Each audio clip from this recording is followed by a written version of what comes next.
O assunto de hoje é apaixonante, não só porque eu moro fora e tenho filhos, né? Mas é algo super interessante pela valorização da nossa cultura, da nossa língua. Então, assim, por exemplo, uma família brasileira que vive fora do Brasil tem que manter o idioma, o português, em casa. É isso que a gente tem que fazer. Quem vai nos contar sobre isso é a Renata Formoso. Olha só, ela acaba de lançar esse livro. Eu também falo português. Tá? Que é uma gracinha. Já estou aqui trabalhando com a minha família e é ela que vai nos contar agora sobre isso. Tudo bom, Renata? Oi, Fernanda, obrigada pelo convite. Obrigada. Eu queria te agradecer por você ter escrito esse livro, porque só o livro existir na minha casa já foi motivo de uma conversa para dizer para meus filhos, viu como é importante ficar falando português? Então me conta, por que você resolveu escrever esse livro? Eu resolvi escrever esse livro por necessidade também, porque eu tenho um filho de 5 anos e nós moramos em Londres, então nessa época, agora ele está começando a alfabetização, eu percebi que ele estava com preguiça de falar português. E eu acho muito importante, né, para a conexão mesmo com as nossas raízes, né, e com a nossa família que está no Brasil. Então foi um dia de muita saudade, assim, foi em julho do ano passado. A passagem da minha mãe que estava para vir para cá foi cancelada por causa da pandemia. E foi num dia cheio de saudade, assim, que eu sentei e escrevi essa história. Vi que várias famílias se identificavam com ela e resolvi fazer um financiamento coletivo e que eu não esperava, mas foi apoiado por centenas de famílias ao redor do mundo. Então, esse projeto veio para o mundo. Veio de mim, mas é para todos nós, né? Não é uma coisa só pensando em mim, não. Foi realmente por ver que tanta gente passa por essa dificuldade. Você tem um menino, Noah, né? Que ganha aqui destaque, claro, uma dedicatória para ele no início, para Noah, que o português seja sempre seu idioma do coração. Né? O Noah nasceu em Londres? O Noah nasceu em Londres. E você acha que isso já é uma dificuldade de ter nascido aqui e não ter tido esse contato, ter essa convivência tão grande no Brasil? Até o ano passado eu não tinha sentido isso, não, porque né, nos primeiros anos fica muito em casa, aqui a gente sempre falou português dentro de casa, então ele era mesmo um brasileirinho nato. E aí, quando ele começou realmente a ir para a escola por mais horas, aprender né, a ler, escrever, né, começar, ainda não é alfabetizado, mas começou nesse processo, aí é que eu vi realmente a diferença, que ele gosta mais né, das músicas em inglês, dos personagens em inglês, então isso começou a fazer falta. E principalmente nesse ano atípico, em que nós não fomos ao Brasil e não tivemos visita dos avós aqui, porque toda vez que a gente vai para o Brasil eu sinto que dá um boost, né? Ele volta falando português, tagarelando em português. Mas esse ano não teve, então eu acho que realmente esse livro também pode ser uma ferramenta para várias famílias que estão passando também por essa distância maior nesse ano atípico. É viável manter uma criança, né, ou alfabetizar uma criança e manter ela bilíngue? Você acha que tem como fazer? Eu acredito que sim. Não é fácil, não é fácil. Eu estou aprendendo também. Mas eu acredito, inclusive, que a nossa geração hoje tem muito mais material para conseguir manter o português como língua de herança do que uma geração anterior, que não tinha, né? Não tinha essa coisa de, vou no Instagram, vou procurar, vou pesquisar sobre. Então, hoje está mais fácil.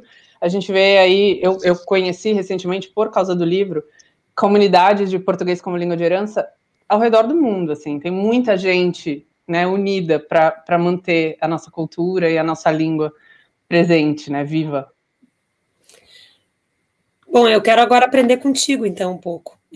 O que você acha, além de comprar seu livro, além de ter o seu livro, para valorizar e mostrar essa menininha, a Nina, que né, ela é bacana, porque ela fala mais de uma língua, né, e é o português que ela fala.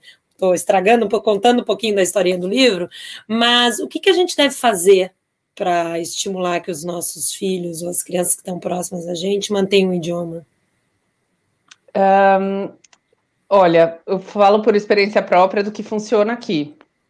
Música brasileira ou música portuguesa, né, dependendo de onde for a sua raiz, é uma coisa né, que conecta mesmo a criança.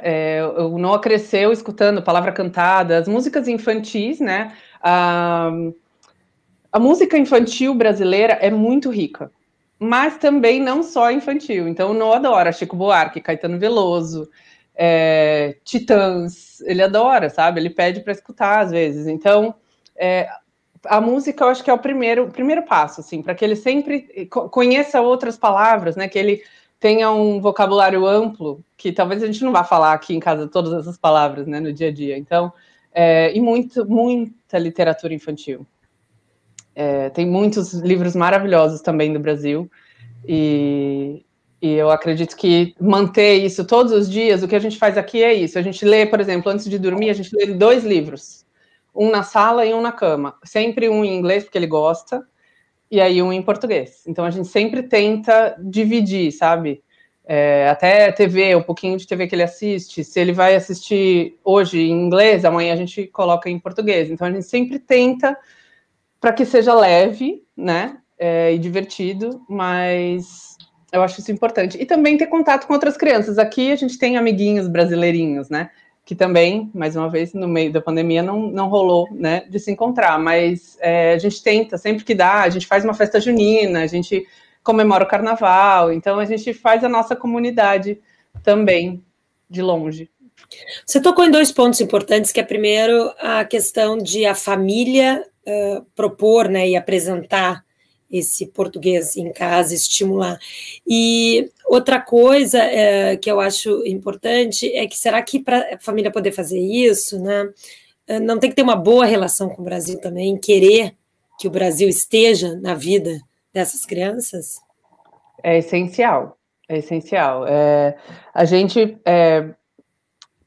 querer trazer a nossa cultura e a nossa história, né, a nossa língua, é essencial. A gente mostrar que a gente gosta, né? Claro que se eu ficasse, se ele fala comigo em inglês e eu responder em inglês, acabou. A gente entra num caminho em inglês que dificilmente vai ser, né? Não é que não vou conseguir voltar, mas vai ser mais difícil de voltar. Então é importante mesmo a gente sempre estar ali contando. Eu comprei outro dia um quebra-cabeça para ele com os personagens do folclore infantil. Ele está apaixonado no Curupira. Então, assim, são coisas que se a gente não trouxesse, talvez ele não conhecesse. É interessante que também Londres é uma cidade que estimula isso, com esse grande número de estrangeiros, porque eles valorizam e fazem questão de manter essa cultura, né? Você não nota? Noto muito. Inclusive, esse é um dos motivos pelo qual a gente está aqui em Londres, é a diversidade.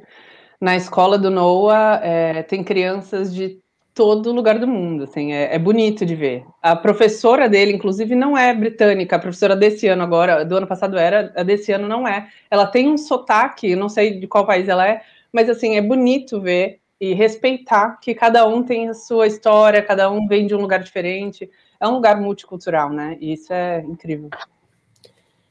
Esse projeto, ok, a gente está falando do livro, né? Tá aqui. Eu também falo português, super recomendo. Mas tem um Instagram e tem outras evoluções que a gente vai poder acompanhar no caminho, é isso? Isso, no caminho eu te explico. A gente tem um Instagram, @no caminho eu te explico.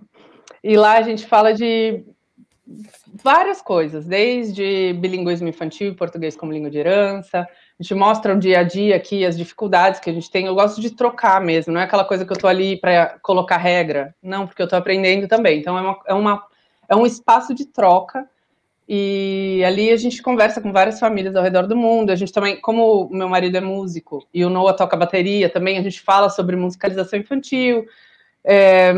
A gente começou agora uma série colaborativa sobre português como língua de herança. Então, tem várias famílias ao redor do mundo participando dessa série. Então, cada episódio tem vivências, né, de várias famílias ao redor do mundo.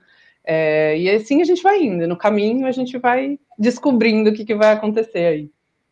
Mas você já tem noção, né, que tocou em algo, assim, especial, que é transformador, assim, porque mexe com os pais muito, né? Porque mexe com uma necessidade, um desejo dos pais de trazerem essa cultura, né? E dizendo, pô, alguém me entende, né? É isso que eu queria. E, claro, e com as crianças, porque já largam bilíngues, que já é um super ganho, né? Porque já vão ter no país que vivem, a língua do país que estão sendo alfabetizadas, né? E também a língua materna. Sim, eu acredito que essa identificação realmente é o que trouxe tanta gente para apoiar esse projeto, porque todo mundo sente, né? Todo brasileiro que mora fora sente parecido com a gente, assim, quase todos, né? Então eu percebo que a saudade é uma coisa que mexe muito com todo mundo, assim como mexe com a gente. E essa importância, eu vou dar até um spoiler aí do livro, né? Porque no meio do caminho, a Nina, a personagem do livro, ela descobre, ela relembra que se ela não falar português, ela não vai ter como falar com a vovó Teresa, que mora no Brasil. Então, essa conexão mesmo, né? Que os pais, né? As pessoas que se tornam pais fora das nossas raízes, sentem essa dificuldade, essa falta mesmo. Então, eu acho que a gente se encontrou, né? Uma das coisas maravilhosas da tecnologia é essa, né? Justamente, poder conectar as famílias que sentem essa mesma falta.